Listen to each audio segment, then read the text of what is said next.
মাস, মানুষের পরিবর্তন হওয়ার মাস। আর এই রোজার মাসে রোজা থাকবো না? আরে 5 ওয়াক্ত নামাজ এবং 33টা রোজা রাখতেই হবে।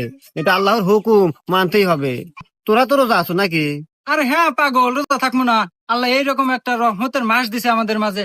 নামাজ কালাম রোজা সবকিছু বেশি বেশি করব, ডবল ডবল সওয়াব নেকি সব পাবো আমরা। আর ভাই, একটা বছর পর পর আমাদের মাঝে এই রমজান মাস আসে, বিশাল ইবাদতের মাস। এই মাসে আমরা রোজা নামাজ বেশি বেশি করব এবং বেশি নেকি পাবো। আর আমরাও থাকতেছি আর থাকবো ইনশাল্লাহ। আরে তোর কথা শুনে অনেক খুশি হলাম, মনটা ভরে গেল।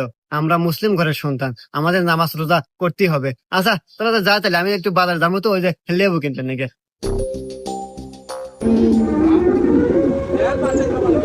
लेकिन ये साला कर क्या रहा है यहाँ पे? भाई एक साथ ही तो